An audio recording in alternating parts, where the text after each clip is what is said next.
नमस्कार दोस्तों, स्वागत है आपका हमारे YouTube चैनल जरदारी क्लासेस में। दोस्तों, इंडियन पॉलिटी में आज हम यहाँ पे चर्चा करने वाले हैं संसद की विधायी प्रक्रिया के बारे में। विधायी प्रक्रिया क्या होती है, कितने प्रकार के विधेयक होते हैं यहाँ पे, और विधेयक से कानून कैसे बनता है, यानी बिल से एक्ट कैसे बनाया जाता है, इसके बारे में हम डिटेल्स में चर्चा आज करने वाले हैं। साथ ही साथ दोस्तों हम यहाँ पे साधारण विधेयक, धन विधेयक और वित्त विधेयक के बारे में चर्चा करेंगे। हम चर्चा करेंगे बजट के बारे में और साथ ही साथ जो अनुदान होते हैं उनके बारे में आज हम डिटेल्स में यहाँ पे चर्चा करने वाले हैं। तो संसद के संबंध में एक महत्वपूर्ण टॉपिक दोस्तों आज ये होने वाला है। इससे पहले हम संसद के बारे में चर्चा कर चुके हैं। संसद के जो सत्र होते हैं और जो प्रस्ताव उसमें लाए जाते हैं, कितने प्रकार के प्रस्ताव होते हैं, वो सभी हम पिछले लेक्चर में डिस्कस कर चुके हैं। तो अगर आपने अभी तक वो लेक्चर नहीं देखे हैं तो प्लेलिस्ट आपके लिए बनाई गई है, वहां से आप प्लेलिस्ट में जाके चेक कर सकते हैं और वहां से इंडियन पॉलिटी के सभी लेक्चर्स देख सकते हैं। तो शुरू करते हैं दोस्तों आज का लेक्चर, और इसके नोट्स आपको मिल जाएंगे वीडियो के डिस्क्रिप्शन में। तो सबसे पहले दोस्तों विधेयक के प्रकारों के बारे में समझते हैं और तब समझेंगे कि विधेयक से कानून कैसे बनता है। तो विधेयक सामान्यतः तीन प्रकार के होते हैं: साधारण विधेयक, धन विधेयक और वित्त विधेयक। तीन प्रकार के विधेयक होते हैं। साधारण विधेयक भी दो प्रकार के होते हैं। कौन कौन से? तो एक होता है सरकारी विधेयक, सरकारी और गैर सरकारी। तो जो साधारण विधेयक है इसका उल्लेख मिलता है आर्टिकल 107 में, अनुच्छेद 107 में साधारण विधेयक के कानून को बनाने की प्रक्रिया है, साधारण विधेयक के संबंध में उल्लेख मिलता है। साधारण विधेयक होता क्या है दोस्तों? ये वो विधेयक होता है जो लोकसभा में या राज्यसभा में किसी भी सदन में क्या हो सकता है, लाया जा सकता है। जबकि जो ये धन विधेयक हो गया और वित्त विधेयक वित्त विधेयक भी दो प्रकार के होते हैं। वैसे वित्त विधेयक में ही धन विधेयक आ जाता है। वित्त विधेयक होते हैं तीन प्रकार के: धन विधेयक जिसका उल्लेख मिलता है अनुच्छेद 110 में, वित्त विधेयक 1 जिसका उल्लेख मिलता है अनुच्छेद 117 में, और वित्त विधेयक 2 इसका उल्लेख अनुच्छेद 17 में देखने को मिलता है।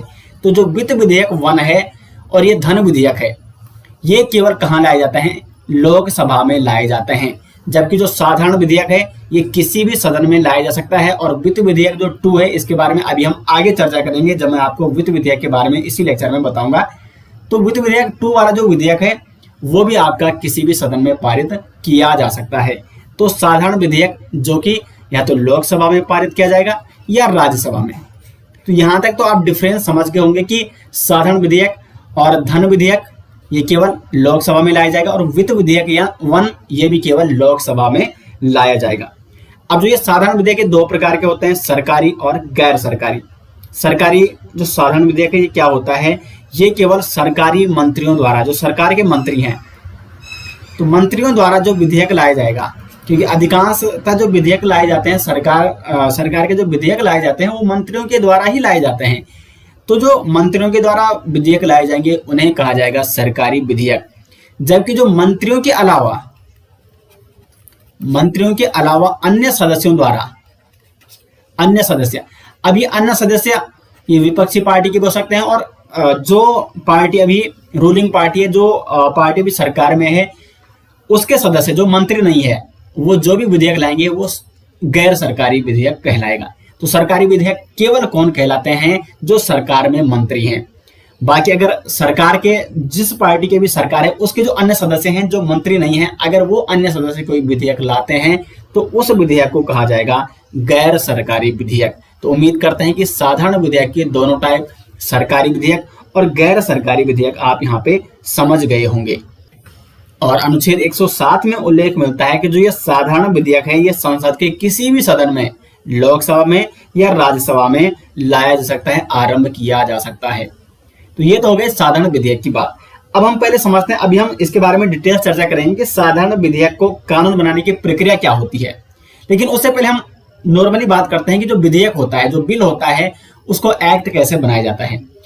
तो कोई भी विधेयक, अब जैसे आजकल मैं एग्जाम्पल आपको देता हूँ, यूनिफॉर्म सिविल कोड, ठीक है, यूसीसी, क्योंकि सबसे ज्यादा चर्चा में यही चल रहा है आजकल। अगर हम इसकी बात करें यूनिफॉर्म सिविल कोड की, ठीक है, तो अगर सरकार इस पर क्या बनाना चाहती है, कानून बनाना चाहती है यूनिफॉर्म सिविल कोड पर, और इस कानून को पूरे देश में लागू करना चाहती है, तो सबसे पहले सरकार को एक मसौदा तैयार करना पड़ता है। एक कमेटी गठित करनी पड़ती है। कमेटी क्या करती है, इसका मसौदा तैयार करती है और फिर संबंधित मंत्रालय, जैसे यूसीसी है तो गृह मंत्रालय का एक मुद्दा है, ठीक है। तो यहाँ पे गृह मंत्रालय क्या करेगा, इसका जो मसौदा है उसको लाएगा किसमें, किसी एक सदन में। अभी मैं साधारण विधेयक की बात कर रहा हूँ, ये कैसे एक्ट बनता है। अगर धन विधेयक और वित्त विधेयक होगा, वित्त विधेयक प्रथम, तो वो केवल लोकसभा में लाया जाएगा। लेकिन अगर साधारण विधेयक के अंतर्गत आता है, जैसे यूसीसी एक साधारण विधेयक है, तो इसको लोकसभा में या राज्यसभा में किसी भी एक सदन में लाया जा सकता है पहले। तो मसौदा तैयार किया गया, सदन की अनुमति ली गई और फिर उसको लाया जाएगा लोकसभा में या राज्यसभा में। मान सपोज पहले इसको लोकसभा में लाया जाता है, ठीक है। अब लोकसभा में ये इस पर चर्चा होगी और इस पर जो चर्चा होती है 3 चरणों में होती है और वो तीनों चरणों के बारे में अभी मैं आगे आपको बताने वाला हूं। फिर यहां से जैसे ये पारित हो जाएगा तो ये जाएगा राज्यसभा में। राज्यसभा में भी इस पर 3 चरणों में चर्चा होगी और फिर अगर ये राज्यसभा में भी पूर्ण बहुमत से पारित हो जाता है तो ये जाएगा राष्ट्रपति के पास। देखो अभी ध्यान देने वाली बात है कि अभी ये भी बिल ही है, लोकसभा में भी ये पारित हो गया ये विधेयक, राज्यसभा में भी ये पारित हो गया, लेकिन अभी भी ये बिल है। लेकिन जैसे ये राष्ट्रपति के पास जाता है, अगर राष्ट्रपति इस पे अपने हस्ताक्षर कर देता है, इसको अपनी स्वीकृति दे देता है, तो फिर ये बन जाएगा कानून और फिर इसे सरकार द्वारा पूरे देश में लागू किया जा सकता है। तो विधेयक से कानून बनने की प्रोसेस आपने समझ ली होगी। विधेयक मसौदा लाया जाता है, उसको एक सदन में लाया जाता है, अगर वो धन विधेयक और वित्त विधेयक नहीं है तो। फिर अगर पहले सदन में वो पास हो गया, दूसरे सदन में जाएगा, दूसरे सदन में भी पास हो गया तो राष्ट्रपति के पास जाएगा और राष्ट्रपति उसे अपनी स्वीकृति दे देगा, तो वो बिल बन जाएगा एक्ट यानी कानून। अब मैं आपको यहाँ पे जो लोकसभा में जो प्रोसेस होती है, जो कानून बनाने की प्रक्रिया होती है लोकसभा में और राज्यसभा में, वो किस प्रकार से होती है और राष्ट्रपति की क्या शक्तियां हैं विधेयक के संबंध में, विधायी प्रक्रिया क्या है राष्ट्रपति की, इसके बारे में चर्चा करने वाले हैं। तो यहां पे आप देख सकते हैं संसद की विधायी प्रक्रिया, जिसमें हम चर्चा करेंगे अभी साधारण विधेयक को कानून बनाने की प्रक्रिया।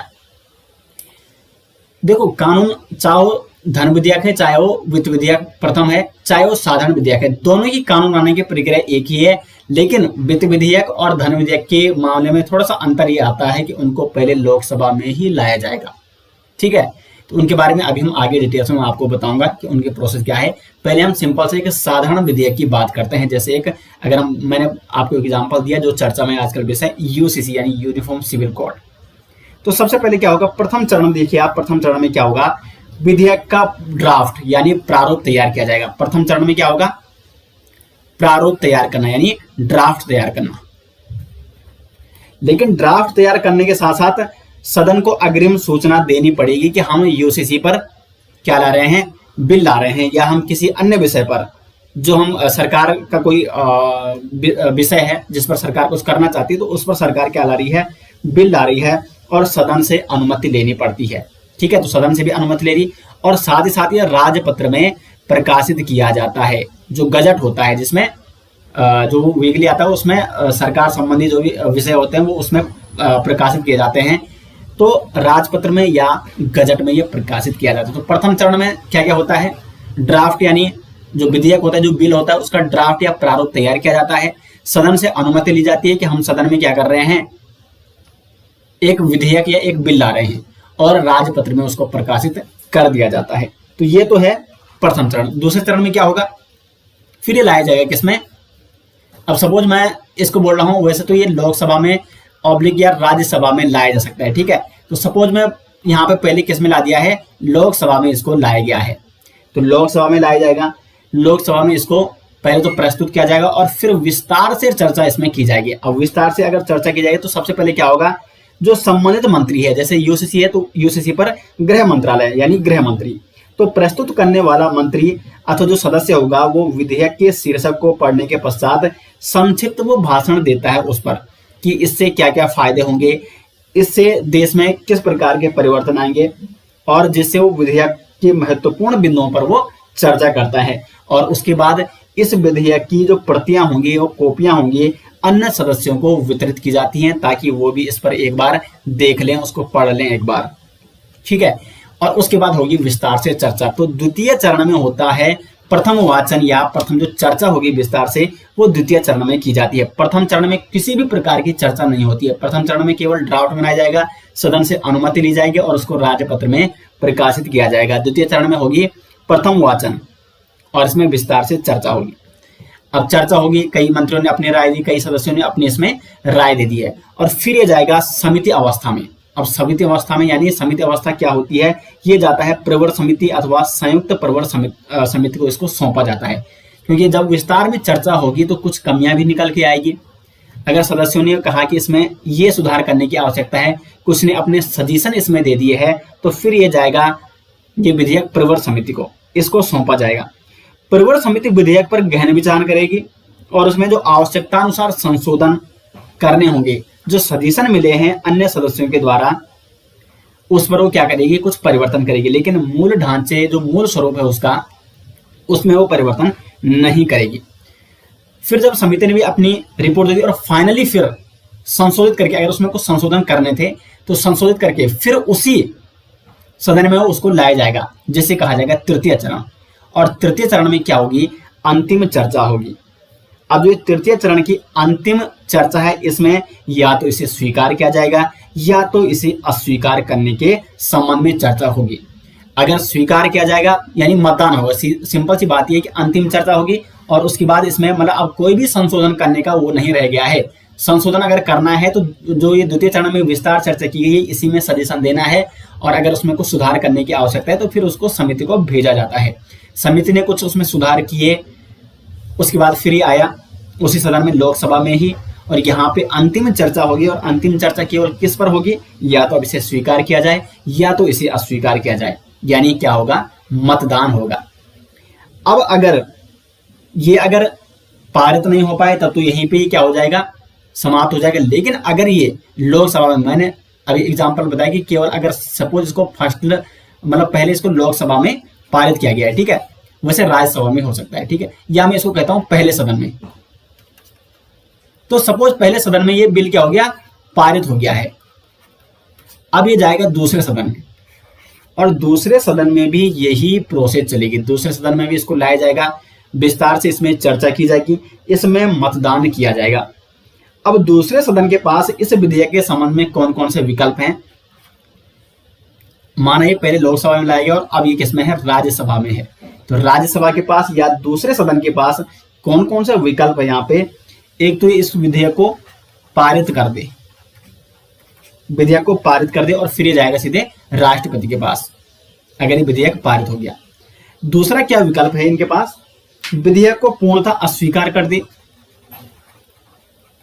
अस्वीकार कर दे, या संशोधन का प्रस्ताव, ठीक है, संशोधन का प्रस्ताव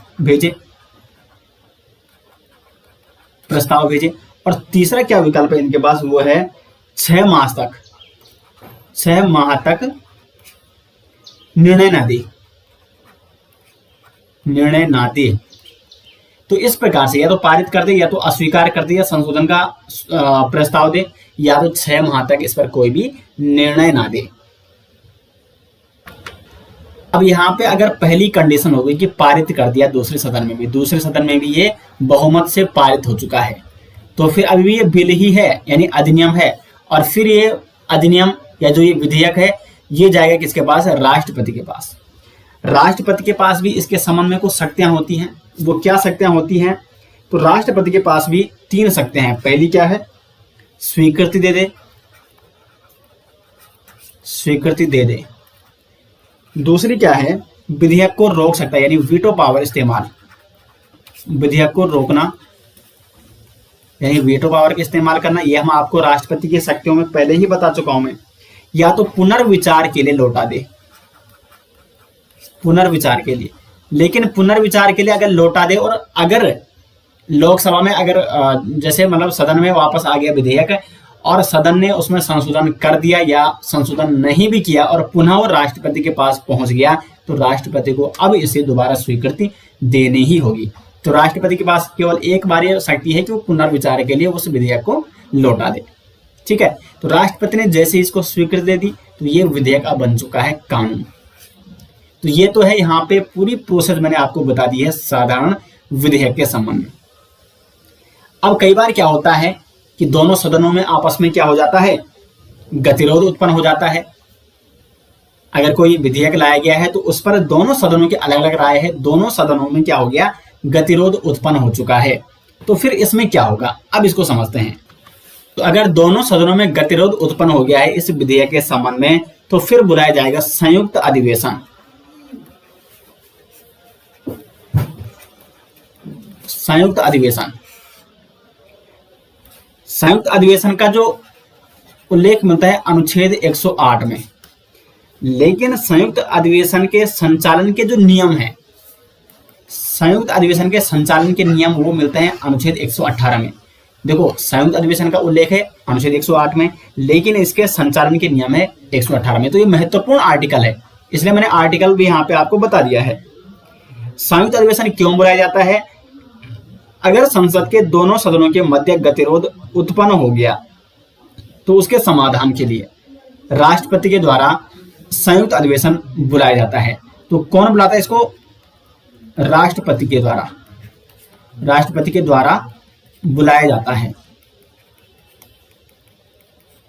जैसे इसके नाम से ही स्पष्ट हो रहा है कि संयुक्त, यानी इसमें दोनों सदन शामिल होंगे, लोकसभा एंड राज्यसभा, दोनों सदनों के सदस्य इसमें शामिल होंगे। फिर इसमें चर्चा पर चर्चा होगी। और इसकी अध्यक्षता कौन करता है, तो इसकी अध्यक्षता करता है, संयुक्त अधिवेशन की अध्यक्षता लोकसभा अध्यक्ष। देखो, बुलाए राष्ट्रपति के द्वारा जाता है, लेकिन इसकी अध्यक्षता, संयुक्त अधिवेशन की अध्यक्षता करता है लोकसभा का अध्यक्ष। अगर लोकसभा का अध्यक्ष अनुपस्थित है तो फिर करेगा लोकसभा का उपाध्यक्ष, और अगर लोकसभा का उपाध्यक्ष भी अनुपस्थित है तो फिर करेगा राज्यसभा का उपसभापति इसकी अध्यक्षता। ठीक है, राज्यसभा का सभापति संयुक्त अधिवेशन की अध्यक्षता नहीं करता है। तो फिर देखो, सपोज लोकसभा में अभी कितने हैं, 545 सीट हैं, और राज्यसभा में माना 245 सीट है। ठीक है, तो कुल हो जाएगा ये 790 मत। वैसे लोकसभा में अभी कितनी है, 543 है, 2 तो हट चुकी है। तो ये है अभी, फिर कितना हो जाएगा, 2 कम हो गए 88, 788 सीटें हो जाएंगी।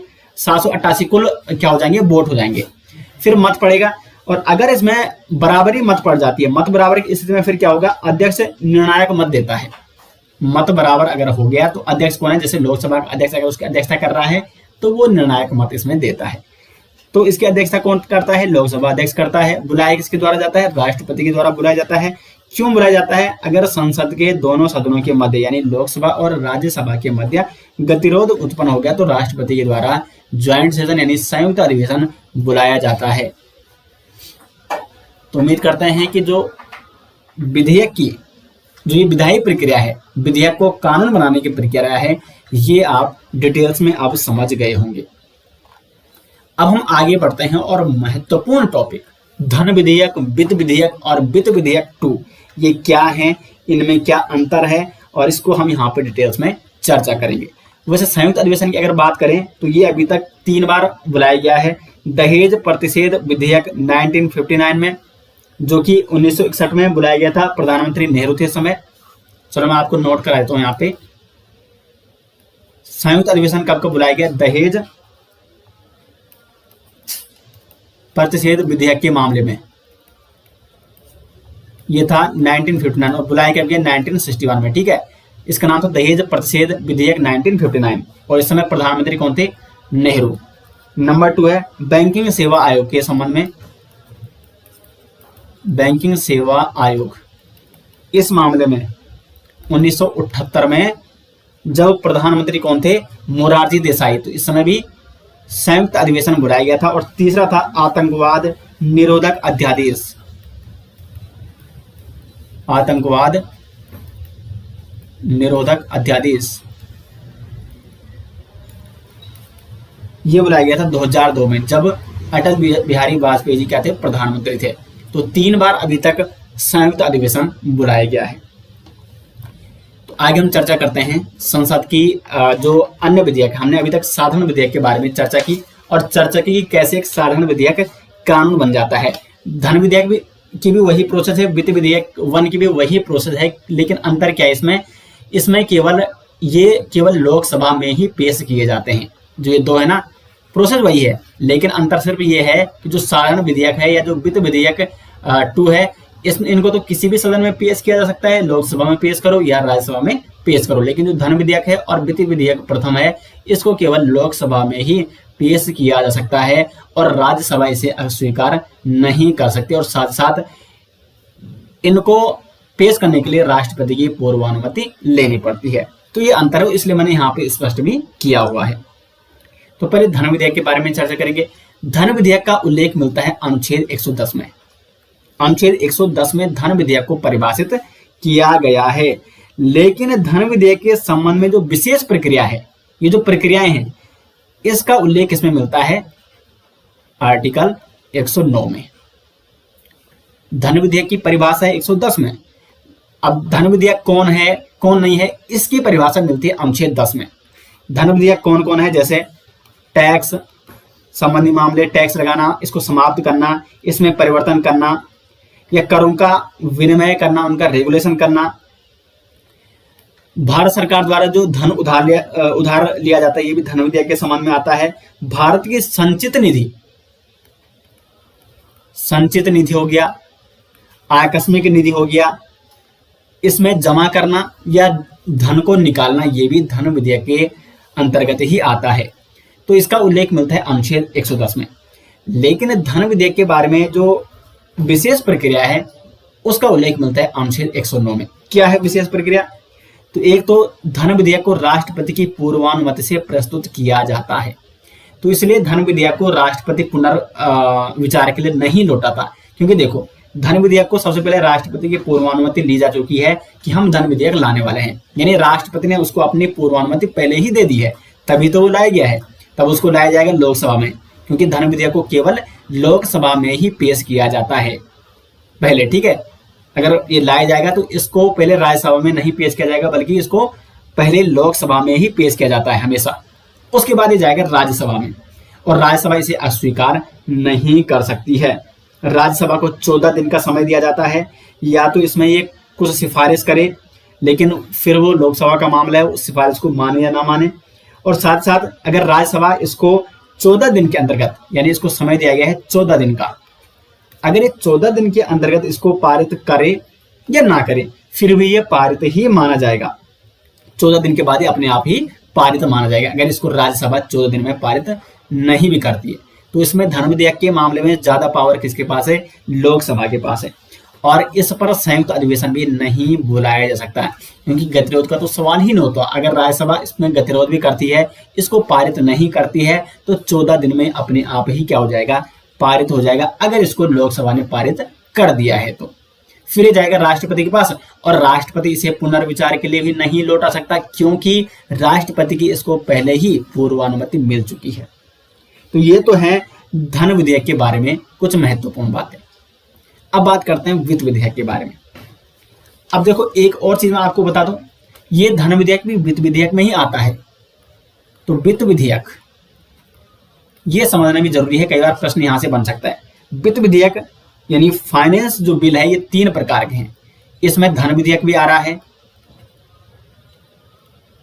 इसमें आ रहा है वित्त विधेयक फर्स्ट, और इसमें आ रहा है वित्त विधेयक सेकंड। यानी धन विधेयक, सभी धन विधेयक क्या हैं? वित्त विधेयक हैं। सभी धन विधेयक क्या हैं? वित्त विधेयक हैं। लेकिन सभी वित्त विधेयक यानी जो वित्त विधेयक 1 और वित्त विधेयक 2, यानी सभी वित्त विधेयक धन विधेयक नहीं होते हैं। तो इस प्रकार का प्रश्न भी बन सकता है, क्योंकि धन विधेयक किसके अंतर्गत आ रहा है? वित्त विधेयक के अंतर्गत ही आ रहा है। लेकिन वित्त विधेयक में धन विधेयक के अलावा वित्त विधेयक 1 और वित्त विधेयक 2 भी आ रहा है, यानी वित्त विधेयक 1 और वित्त विधेयक 2 ये धन विधेयक में नहीं आ रहे हैं। तो सभी धन विधेयक वित्त विधेयक हैं, लेकिन सभी वित्त विधेयक धन विधेयक नहीं है। अब वित्त विधेयक क्या होता है? तो वित्त विधेयक उस विधेयक को कहा जाता है जो वित्तीय मामलों जैसे राजस्व हो गया, व्यय से संबंधित होता है। इसमें आगामी वित्तीय वर्ष में किस प्रकार से नए कर लगाए जाएं, उनमें क्या संशोधन किए जाएंगे, तो वित्त विधेयक में सारे आते हैं। और वित्त विधेयक में, क्योंकि मैंने देखो धन विधेयक में मैंने आपको बताया ना, टैक्स, धन, ये सारे वित्त विधेयक में ही आ गए, क्योंकि धन विधेयक भी तो वित्त विधेयक में ही है। अब आता है कि वित्त विधेयक 1 और वित्त विधेयक 2 क्या है। तो वित्त विधेयक 1 इसका उल्लेख मिलता है अनुच्छेद 117 के क्लोज 1 में, और वित्त विधेयक 2 का उल्लेख मिलता है अनुच्छेद 117 के क्लोज 3 में। वित्त विधेयक 1 को राष्ट्रपति की पूर्वानुमति से प्रस्तुत किया जाता है, और इसको राष्ट्रपति की पूर्वानुमति इसमें जरूरी नहीं होती है, जैसे कि साधारण विधेयक होता है। वित्त विधेयक 1 में जो विषय रखे गए हैं उनको केवल लोकसभा में पेश किया जाता है, जबकि इसको किसी भी सदन में पेश किया जाता है। इसे राज्यसभा अस्वीकार कर सकते हैं, इसे राज्यसभा इसे भी अस्वीकार कर सकती है। ठीक है, यहाँ पे डिफरेंस आ जाता है, यहाँ पे वित्त विधेयक 1 और धन विधेयक में डिफरेंस आ जाता है।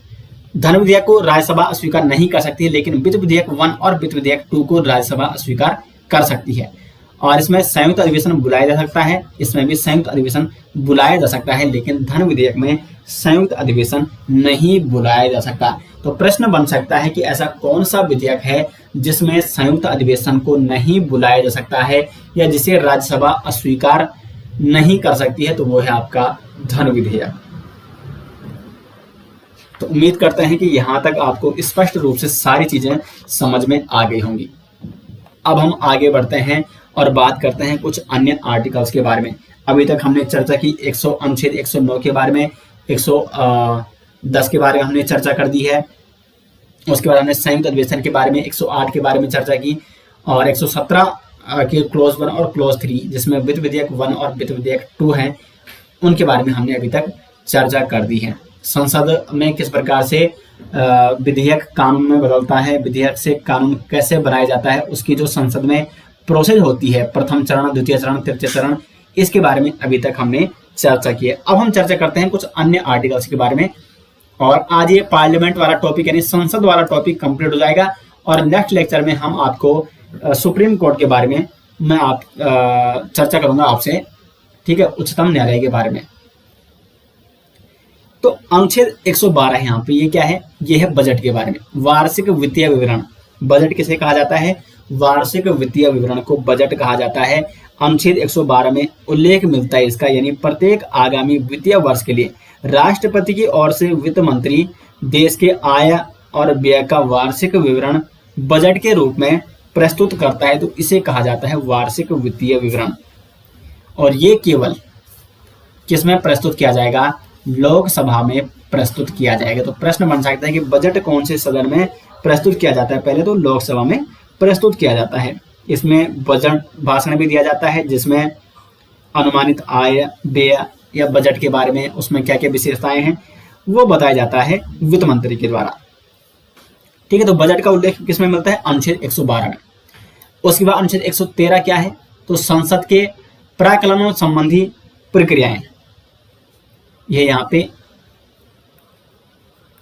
प्राक्कलन क्या होता है, जैसे मतलब गणना या आपका अनुमान। अब किसकी गणना और किसकी अनुमान है, किसका प्राक्कलन संबंधी प्रक्रिया का उल्लेख मिलता है अनुच्छेद 113 में। तो यहाँ पे व्यय, आय संबंधी, संचित निधि पर क्या करना, विचार विमर्श करना, और साथ साथ जो अन्य सरकारी व्यय हैं संसद में वो मतदान के लिए रखे जा सकते हैं। तो इस पर ये जो पूरी प्रोसेस है, आय व्यय के बारे में चर्चा करना, संचित निधि के बारे में चर्चा करना, जो भी व्यय है सरकारी अन्य व्यय, उन पर मतदान के लिए वो उनको संसद में रखना, नीति कटौती के बारे में चर्चा करना, तो ये सारी जो प्रक्रियाएं मिलती है अनुच्छेद 113 में मिलती हैं, यानी गणना या अनुमान लगाना और जो भी आय व्यय हो रहे हैं। ठीक है, उसके बाद अनुच्छेद 114 है विनियोग विधेयक। ये विनियोग विधेयक क्या होता है, ये होता है कि लोकसभा में प्रस्तुत अनुदानों की मांगों और भारत की संचित निधि पर कोई अगर धन निकालना है तो उसके लिए विनियोग विधेयक लाया जाता है, यानी धन निकालने के लिए। धन निकालने के लिए देखो, संचित निधि से भी धन निकालने के लिए पहले विधेयक, अपने आप तो कोई अपनी मर्जी से नहीं निकाल सकता है। तो भारत की अगर संचित निधि से धन निकालना है तो उसके लिए सरकार द्वारा कौन सा विधेयक लाया जाता है, तो विनियोग विधेयक इसे कहा जाता है। भारत की संचित निधि से, पुनः मैं आपको यहाँ पे बता रहा हूँ, ये आपको नोट करना है कि भारत की संचित निधि से अगर धन निकालना है तो कौन सा विधेयक लाया जाएगा, विनियोग विधेयक लाया जाएगा। लेकिन राष्ट्रपति की पूर्वानुमति से सरकार द्वारा संचित निधि से धन नहीं निकाला जा सकता है। साथ साथ विनियोग विधेयक जब तक लागू नहीं होता है तब तक भी सरकार की संचित निधि से कोई भी धन नहीं निकाल सकती है सरकार। अब दोस्तों बात करते हैं अनुच्छेद 115 के बारे में। अनुच्छेद 115 में उल्लेख मिलता है अनुपूरक, अतिरिक्त या अधिक अनुदान का।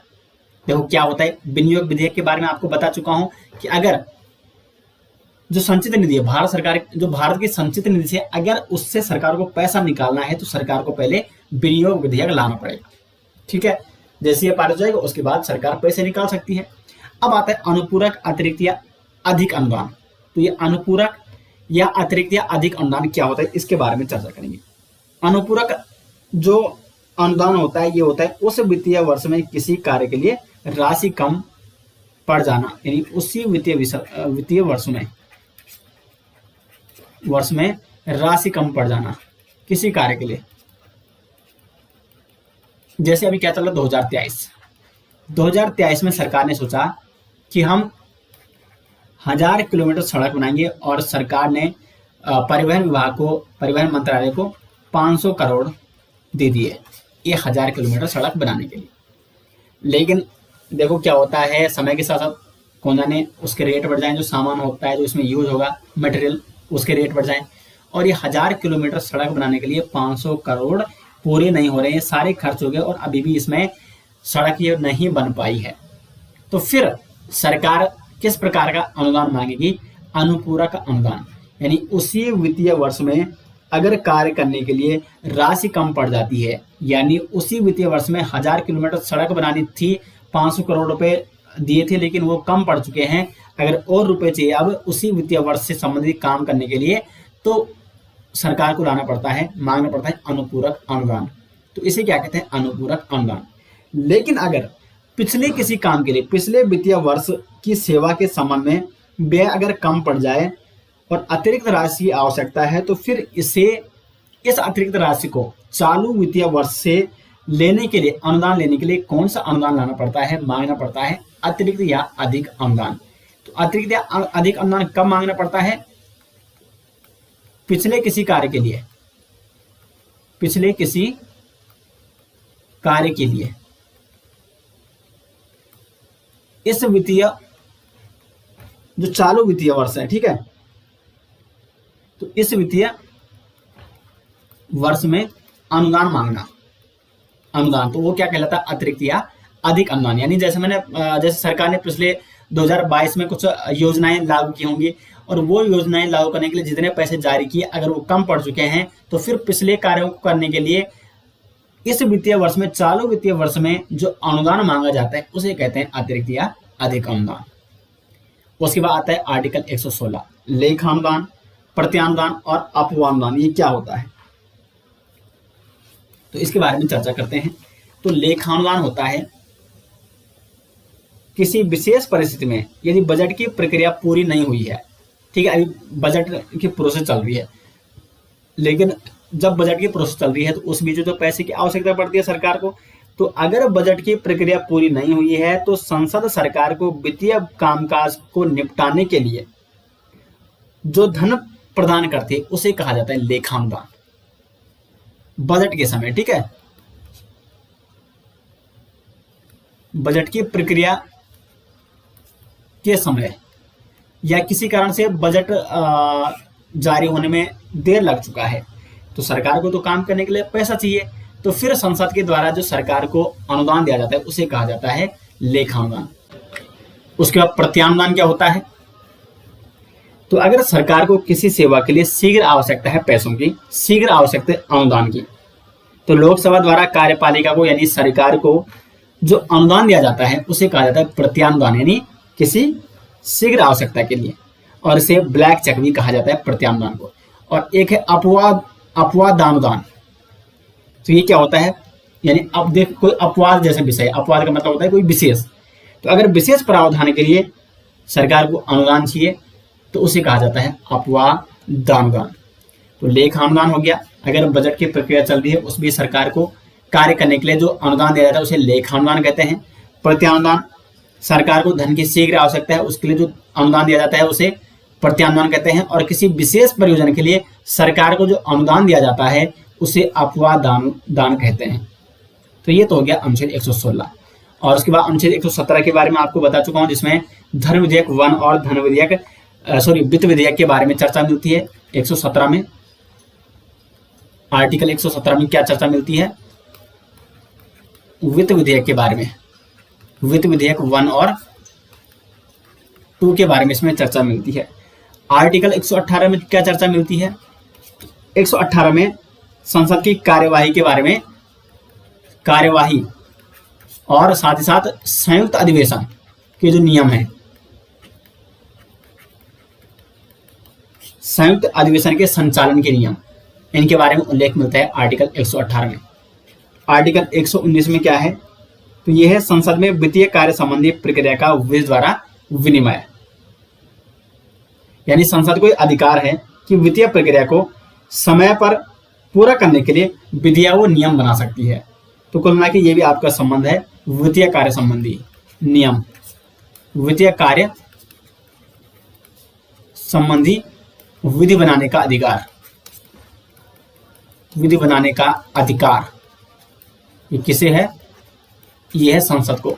वैसे यहां से आर्टिकल दोस्तों ये पूछे नहीं जाते हैं, लेकिन मैं आपकी नॉलेज के लिए यहाँ पे ये डिस्कस कर रहा हूं। जो इंपॉर्टेंट था वो मैं पहले ही चर्चा कर चुका हूं। फिर 120 में क्या मिलता है? ये इंपॉर्टेंट थोड़ा, ये है संसद में प्रयोग की जाने वाली भाषा, संसद में प्रयोग की जाने वाली भाषा।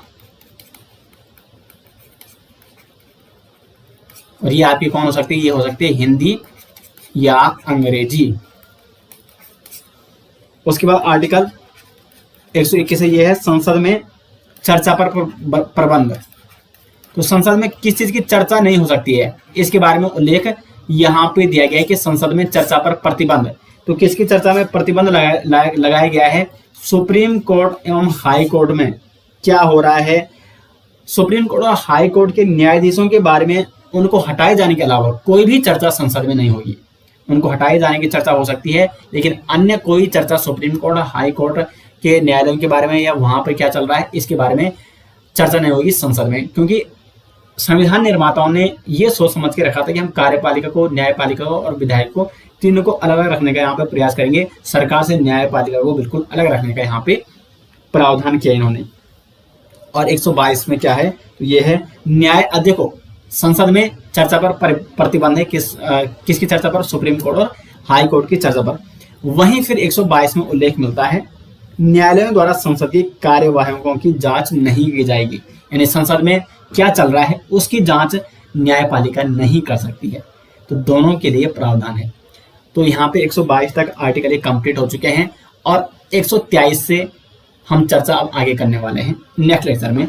और नेक्स्ट लेक्चर में हम चर्चा करेंगे न्यायपालिका के बारे में। तो उम्मीद करते हैं आपको ये लेक्चर पसंद आया और काफ़ी डिटेल से मैंने आपको संसद की विधायी प्रक्रिया के बारे में समझाने का प्रयास किया है। तो मिलते हैं दोस्तों नेक्स्ट लेक्चर में, तब तक के लिए धन्यवाद।